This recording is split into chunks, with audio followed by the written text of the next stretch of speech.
Wolfenstein's pretty good, right? Yeah, I'm loving it. Yeah, I've been playing that too. It's a fun game. What do you got? Wolfenstein, baby, Spencer? No, I don't game on my laptop. But you're aware of Wolfenstein. Well, of course. Yeah.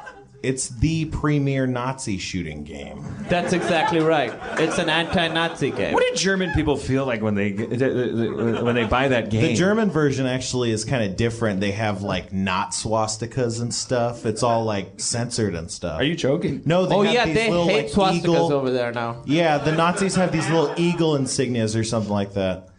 Just because of the actual visual, like the image of a swastika is like the N-word, like it's just a thing that's inflammatory. But it's not like the Germans don't know that they're watching German soldiers get knifed in the face. I think they get it. And it's such a brutal, like it's such they get knifed in the face. Sometimes Tyler's raising his hand. I don't know whether it's cultural or actually by law, but there is something that's like you aren't allowed to have like swastikas. You know what it's like? I think it's like I smoked so much for so many years, and then I quit. And now that whenever I smell smoke, I get like queasy. Yeah. I think that's how they are with swastikas. No, I know that. I know that. They were like, we were way into it, and that was a mistake. I know. Oh yeah, when I drink gin, if I taste gin, I'm like, junior high. Yeah, I had a horrible Jaeger night one night, and I could never. That's how they are with swastikas. I immediately can picture the playground where I puked my guts out. Playground. After I drank a bottle of gin because it was the only thing in the cupboard. On a playground? Well, it wasn't like I wasn't there as a student. It was a playground in a park near my home. That's way worse. You're a grown man drinking gin, looking at children playing. I was not a grown man, and I wasn't watching children play. It was nighttime. Oh, way better. It was an abandoned playground. Nighttime. Oh, good. Where do you want me to go? The Russian tea room? Or where am I supposed to drink gin when I'm 15? I know the Germans are pulled a 180 for sure. I mean, what I'm saying, like, I wonder how they feel when because we, meanwhile, like, we don't.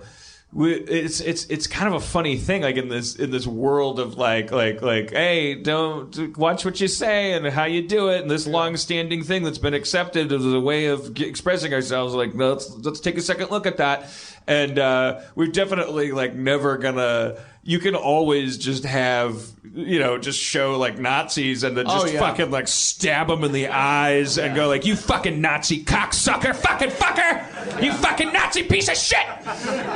Even whether it's just a guy taking a pee, like in this game, I mean, like they're just soldiers walking around, like, and there's actual that was their references to their wives and families, like it's like a joke how cruel it is. Like you're listening to them talk about my wife is pregnant. Like, this is just a job for me. I haven't actually killed anybody. And then you fucking like slit their throat and like drink their blood because they're Nazis. And I just picture like a German 16-year-old buying the game and being like, man, I don't even know what any of this is about, man. I was like, man, I really got handed a fucking fucking lot of karma.